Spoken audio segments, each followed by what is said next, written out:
What's going on, guys? Welcome back to a brand new video on the Red Tide Politics channel, and I'm here with Hawkeye, conservative Hawkeye Politics. Say hello. What's going on, everybody? Okay, so today we're going to be doing our 2024 Senate map. So right now I'm going to be filling out the safe blue states, and so these are the states, which would be California, Washington, New Mexico, Minnesota. And we also have Delaware, Connecticut, Rhode Island, Massachusetts, Vermont, New York, and Maine. In Um, Hawaii. and Hawaii. Yes. Okay. What are your thoughts on these states, Hawkeye?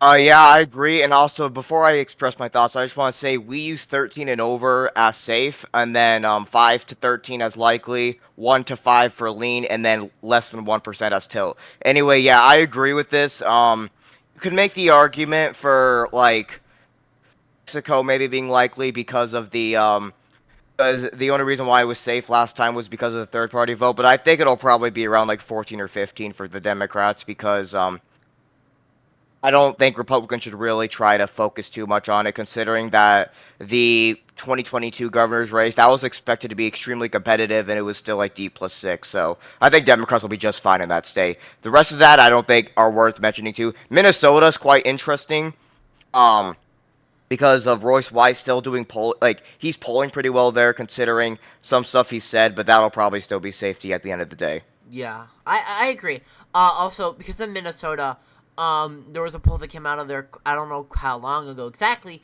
but it had Royce right down by like 14 or something. So really, it is above our safe margin. So really, we can maybe see it going likely, but right now we're going to keep it safe. Okay, so now let's move on to the safe red states, which will be Utah, Wyoming, Nebraska Special, Missouri, Mississippi, Tennessee. This is the first flip of the night, which is very self-explanatory. West Virginia, Illinois, I mean and Indiana, Indiana. Yeah, Indiana. Or sorry, not Illinois. Indiana. My bad. But yeah, North Dakota. and North Dakota. Yes. Um. So what are your thoughts on this, Hawkeye? Well, first of all, we just had our first flip, so that's great. Um, and I agree, Missouri's not going to be likely because, like, Josh Hawley literally won. He defeated an incumbent, a popular incumbent, I should say, in a blue wave year by 6 points. So I don't know why it would be competitive this time around when it'll be more favorable this year than 2018. Hawley's probably winning by anywhere between 14 to 16. Yeah, I agree. And also, we also have like down ballot voting. If they're gonna vote for Trump, they're not gonna vote off ballot for like a Democrat. They're not gonna do that. You're gonna have very Yeah. minimal of that. So really, it's gonna be a safe. I don't know why people are putting it as likely. It is gonna be a safe state for Yeah, this year. couldn't like isn't Holly running against like a progressive, if I remember correctly? Um, I'm pretty sure. I'm not too sure exactly, but I'm pretty sure. Yeah. Okay. Um. Okay. So let's move on to the likely stage. I will start out with New Jersey. Right now, I have it as likely. Do you agree with that? Yeah, I do. What was I gonna say? Yeah, Andy Kim, he's probably gonna win by at least like 10 to 12 points. Maybe Menendez as a third party could do something, but I don't think he'll affect much considering he's extremely unpopular. So I think Democrats will hold on to this state at the end of the day. And also, Biden being unpopular is probably gonna hurt Kim a little bit, but not enough for it to be like extremely competitive. Yeah, I agree. I think Menendez is gonna do a little bit of damage just towards the Democrats, just a little bit, but not enough to maybe put that seat in lean. I don't buy that story that much. I do think it's gonna be a little bit more competitive than the usual like election year in New Jersey, but I still think it's gonna be a likely state just because Menendez running as a third party. You're gonna have some people for his campaign that they still, I don't even know how, but they still agreed with him. But yeah, I have it as likely. Let's move on to Virginia. I have that as likely as well. Do you agree with that, Hawkeye? Yeah, I do. Tim Kaine, he's popular there. But I think he's not going to win by as much as he did last time. He won in by what 17 in 2018. I think he'll probably win by like 8 this time because Hung Kao's a pretty good candidate, despite him saying some stuff that may have been a little controversial among people. But he's still a fairly good candidate, and I think he'll keep it within the likely D territory. I also think Biden being unpopular is going to hurt Kane a little bit, but I think he'll be okay. Yeah, I agree with that. The issue with Virginia is the Trump effect. You're gonna have a lot of these people because Virginia does not like Trump whatsoever. So the issue with Virginia, I don't even know why people are saying that it's gonna be competitive. I don't think so. Just because we still have people in Virginia hating Trump, they're not gonna vote for him and make him win the state. They're gonna have a little bit of a boost, but you're not gonna have many millions of more people voting for Trump for him to win the state. This is where the Senate comes into effect and where Trump affects Hung Kao, which makes him lose votes. This is where probably down ballot voting is probably going to be a little different in my scenario, of course. Yeah. Okay, so let's move on to Florida. That is a likely state. This one is very interesting. Do you agree with that? Yeah, Rick Scott, is he popular? Absolutely not, but thing is, the Democratic Party in Florida is a big, big mess right now. Um, and I can't see that many Trump voters voting for Rick Scott's opponent. I'm not saying there won't be any, because there definitely will be some. I do think Scott will probably underperform Trump, with the exception of maybe like Duval County. But there's not going to be a whole lot of ticket splitting in this scenario, just because like Trump's base may not like Rick Scott, but they're going to hold their nose and vote for him anyway, just because the Florida Democratic Party is terrible right now. Bill Nelson, I believe, was their last competent Democrat, in my opinion. So yeah, Scott should probably win anywhere between 9 to 12 points. Yeah, I agree with that definitely. Just because you're gonna have people voting for Trump, I have Florida as safe in my presidential. I agree. Just by barely, because Trump is gonna do a little bit better in Duval County than Rick Scott, but it's gonna be close to safe, but not exactly yet. Just because you're gonna have people not voting exactly down ballot, or they're just not gonna vote in the Senate. You're gonna have a little bit less turnout than the presidential, but you're gonna still have higher turnout, which does somewhat affect Rick Scott. Yeah, in some way. Rick Scott is definitely no Rubio or DeSantis. That's for Yeah. sure. Okay, so let's move on to Pennsylvania. I think that it's gonna be likely as well. What do you think? Yeah, bowling has actually been surprisingly good for David McCormick. They have him like within like 4 to 6 points, which I think is fairly reasonable. I think Casey wins by around like 7.5 right now. Um, but I would not be surprised at all if it was closer than that, considering that McCormick is definitely a pretty good candidate in my opinion. Um, so yeah, I agree. Casey will hold on. It's definitely not going to be by as much as 2018, but still wins it. Yeah, I agree with that. One of the things that affects Bob Casey is Trump on the ballot. Since it's a presidential year, you're gonna have a lot of people voting down ballot to really. I can see it going lean, but also I'm gonna keep it likely just because he's a popular senator in Pennsylvania.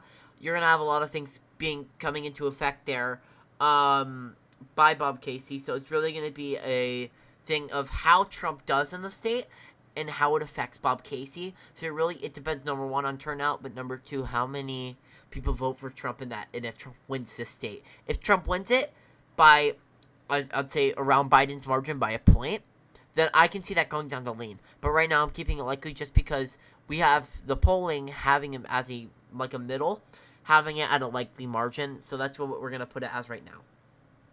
Yeah, I agree. Okay, so now let's do Maryland.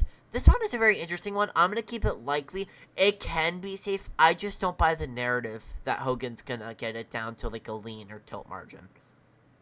Okay, so I previously did have this race as lean, but then I moved it up to likely like a couple weeks ago because here's the thing. Steve Bullock was a very, very popular governor. He ran for Senate in Montana in 2020, and he lost by 10. And then there was this other, I forgot his name, but he was a popular Democrat governor in Tennessee, and there was one year where he won literally every county in the state with like 76% of the vote. and he lost to Marsha Blackburn by like 10 in 2018. So I feel like Hogan is going to have that same effect going for him, where the popular governor in the opposition party state will end up failing in the Senate. So I think also Brooks will probably win anywhere between 7 to 10 points. Yeah, I think that's fair. Just because you're gonna have Hogan, he was a pretty popular senator, but also like not senator, governor, but also you're gonna have people voting for Biden, and that's where you have a lot of these down ballot voting in especially Maryland. You're gonna have people voting for Biden. You're not gonna have people like by large numbers by 10%. That's what he's gonna need to get down to that margin. Really, it's gonna be between likely and safe, but you're gonna have people voting for Biden. You're gonna have a minimal amount voting for Hogan, but actually voted for Biden. That's where you're gonna have the split ticket voting going somewhere else. You're gonna have a lot of these people who are moderates in the state, which is very minimal because it's a very blue state, that are probably going to do 50-50 voting. I don't know about you. Yeah, and also Brooks being a minority will probably help her in like Baltimore and Prince George, since that's her home area. And then keep in mind, Republicans have been very reliant on the polls because polling shows them doing well. But in Maryland, it shows also like those same polls have also Brooks doing really well there. So if we want to go off by the polls, like what Republicans have been doing, then we should be making Maryland not that close. Yeah, I agree. Okay, let's move on to our last likely state, which is the state of Texas. Um, I think Ted Cruz is going to do better than his 2018 run, but still, you're going to have Trump on the ballot. I don't think that Ted Cruz is going to do that well around the border area where it's a lot of blue counties, but yeah, I mean, what do you think? Yeah, I originally thought that Allred, I think that's how you say his name. I originally, when he first got nominated, I thought he would have actually been a fairly good candidate until he did the exact same thing what Beto did and was threatened taking away gun rights, which is not popular in Texas, along with, I think he, like, promised to, like, help illegal immigrants, which also, um, does not work well in Texas at all. So I think Cruz, I feel like he'll win probably by around the exact same margin as Trump and win anywhere between 5 to 6 points, maybe even 7 if we have a good night. Yeah, I agree. I mean, really, Ted Cruz is somewhat popular, not as popular as a lot of these senators that are up. But you're gonna have, for example, what he said. He's threatening to take gun rights, and of course, it's Texas. Like a lot of people have weapons, that want to protect their borders, want to protect their homes. It's not popular by doing that. So you're gonna have a lot of people who are gonna vote for Trump. They're gonna vote for Ted Cruz. You're not gonna have people that voted for Trump that are gonna vote for Alred. It's gonna be it's gonna be around that. So I think that Ted Cruz is gonna do way better than he did in 2018, but still, it's not gonna be safe yet. Yeah. Okay, so let's move on to our lean states. Let's start out with Arizona. This one is a very interesting one. Just because Gallego is a very interesting candidate to say the least. I mean, what do you think? Okay, yeah, I originally actually had this likely D not too long ago, but I moved it down to lean just because of how insanely far left Gallagher is. This guy is crazy. Like, if you think Kerry Lake's far right, no, Gallagher was even more far to the left than Kerry Lake is far right. But I think he's still going to win because Arizona has a giant hatred towards Trumpism, and I think Gallagher will win by like 4.5. Yeah, I mean, really, Gallego is one of those interesting candidates. Definitely interesting. I think interesting is a little bit of a word that can be mixed in different things. But I think I do agree with that.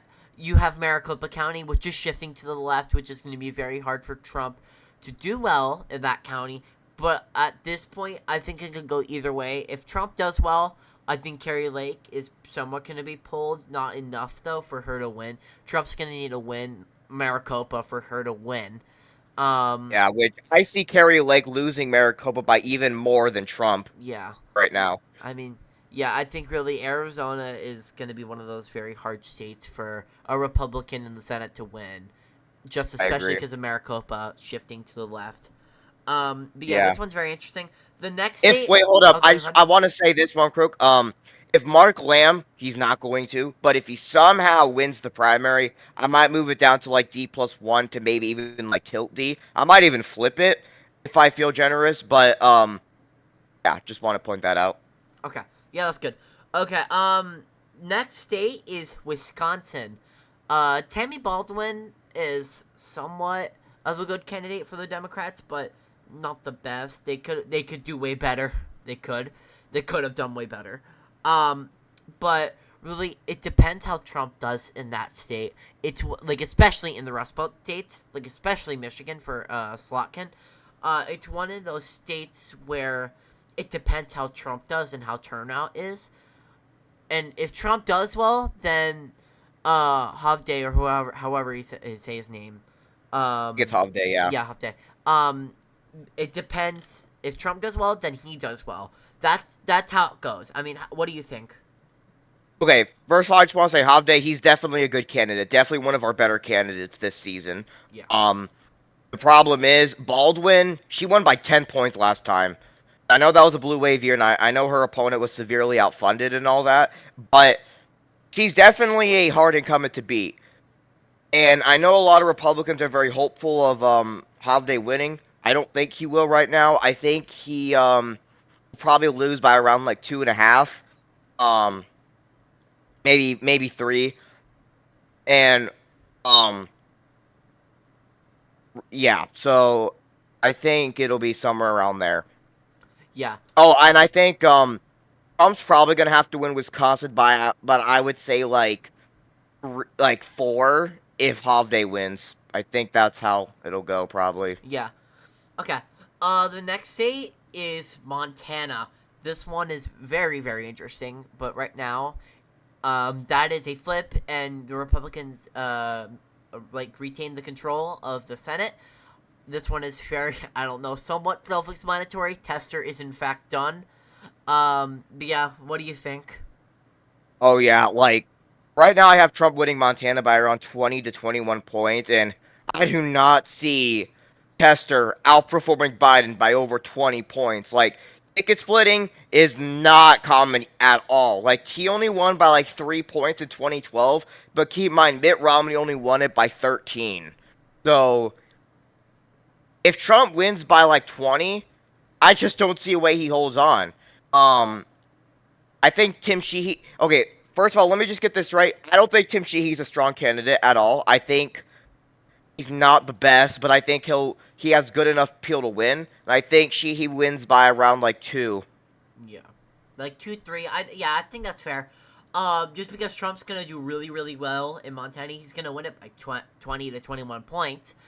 Listen, if it was 2020 and Trump win it, what did he win it by, like 16? 16, yeah, Yeah. 16. If it was that, maybe I can see Tester winning, but I just don't see it. Like even at that point, Yeah. Trump would need to Yeah, really underperform. Oh yeah, like Trump would only have to win Montana by only like 12 or 13 for Tester to hold on, in my opinion. Like he's gonna need a pretty, or Democrats in general are gonna need a pretty solid night for Tester to hold on. Yeah, and I just don't see that happening. Okay, so let's move on to the state of Michigan. Could you put your map more to like the center real quick? Yeah. Okay, so There we we go. have Slotkin. This one is also a lean state. This one really depends on Trump a lot. It depends how Trump does. I don't know. What do you think? Oh yeah, I legitimately thought Republicans could have actually won this seat if what's his name, James Craig didn't drop out. 'Cause James Craig would have been a really good candidate, Yeah. and yeah. So right now I think Slotkin wins by like 1. Yeah. Really, this one could be a tilt state, but just it really depends how Trump does. Trump would need to win it by like 2-3 for her to lose. Yeah. But yeah, I mean, really, at this point, it can be tilt. I have it as likely just because it's going to be at that 1 point margin. But yeah. Yeah, I mean, really, this was going to be a very interesting race. Yeah. Okay, so let's move on to the last 2 states, Nevada and Ohio. This is going to be the last flip for the Republican Party. which is Ohio. This one is going to be a tilt margin. Again, this one could be like a lean. It just depends. Trump would need to win it very solidly. He would need to win. He would need a really good night in Ohio to make that a lean margin. And I still think he's going to. But yeah, I mean, what do you think? Yeah, this I think will actually be the closest state for the Senate level. Um, Sherrod Brown definitely has good appeal to a good amount of like Trump working class blue collar workers. The problem is if Trump wins this state by double digits, Brown's gonna have a pretty hard time outrunning Biden. And I think Trump would have to only win Ohio by like 9.5 for Brown to win. Um, so Yeah. I'd say that goes to Marino by like point or point 0.3. Yeah. Yeah, I agree. Really, this one, it depends how Trump does. If he wins it by like 11, 12, even if he gets it to a safe margin, which I have it at like a 13.5. Really, yeah, I think he's not, I don't think it's very likely at this moment. And, I think you I'm know, sorry. no, go ahead. Oh, I think for Marino to win by a lean margin, I'd say Trump would win Ohio by like 14 or 15, which I think that's kind of stretching it a little bit. I have Trump winning Ohio by like 11 or 12 right now, so I think it'll be enough for Marino to barely get by. Yeah. Okay, and then the last state we have is Nevada. Then again, Trump, I do right now have winning the state by around a point to 2 points. If Trump wins by 3, I think the Republicans can take the seat. But at this point, I do think that the Democrats narrowly hold on to the seat. I mean, what do you think? Yeah, Jackie Rosen, she okay, so here's the thing. Nevada is like the one state where polling overestimates Republicans, and those polls that have Trump winning Nevada by like 7 or whatever margin it was, like whatever high margin it was, those exact same polls have Rosen winning by like 10 or 11. And those are not just that's not just one or two polls. That's like every single Nevada poll. So like this Nevada being lean would definitely not be that much of a hot take, but right now I think Rosen wins by like point 0.8 or point 0.9. Yeah. No, I agree. Really, Trump would need to have a really good night in Nevada. He would need to get really close in Clark County. He would most likely need to do really, really well in Washoe County for her to lose. I don't know. I Oh yeah, think, Trump would have to win Washoe in my yeah, opinion for like it to by lose. tilt margin, he would need to win it. Yeah. Um, but yeah, this is the map right now. Republicans have 52 seats. Democrats have 48. They have control of the Senate. But yeah, this is the map. 3 flips from Three 2018, flips. West Virginia, Montana, and Ohio. Yeah. Okay, so this is something that Hawkeye has worked very hard on. He really does a great job. I don't even know how he does it. He spends a lot of time on it. He has created a county map. If you want to explain a little bit, Hawkeye, before I end the video, go ahead. I'm going to display it now. All right. Okay, so basically Yappa has like this cool feature where where they have like the Wikipedia margins, which is like 7 layers, as you can see. That's like 7 or 8 layers they have, and uh yeah, so you can make these maps look exactly like the ones on Wikipedia, but with your predictions. And these ones take me at least 2 or 3 hours to make. And the Senate one took me extra long because I had to look at the 2018 county maps because the Jackson Jude doesn't have like where you can just view the counties from there. You have to actually go on like Wikipedia and view them. But yeah, so I did all of that, and then this is kind of the outcome I did.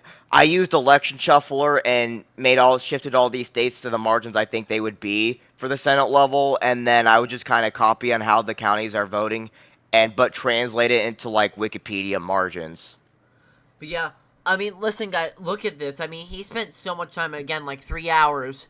I mean, really, like, this is crazy. I mean, honestly, go ahead and go subscribe to Conservative Hawkeye Politics. His channel will be in the description, so you guys can go subscribe to him. He really worked really hard on this, and yeah, I mean, really, I mean, I couldn't do this. I mean, if I tried, I really couldn't. I mean, really, this is really, like, it takes a lot of talent, so really go ahead and go subscribe to Hawkeye. He does great stuff. He makes great videos. I mean, yeah, I mean, this is, wow. I mean, do you have Yeah. any last words, Hawkeye? Yeah, I like making these just because if you look at like Wikipedia county results, it looks like the exact same as these, you know? Yeah. Alright, I'm gonna end the video here. Let me know if you guys want to see any more of these collabs. I love posting these videos. They're really fun to make. Let me know if you guys want to see anything else. Any, like, alternate history, alternate election, all of that. I'll be glad to make them. Comment down below of what you want to see. Like the video. Subscribe to both of our channels. Again, his video and all of his channel will be, linked in the description below. And I will see you guys later. Goodbye.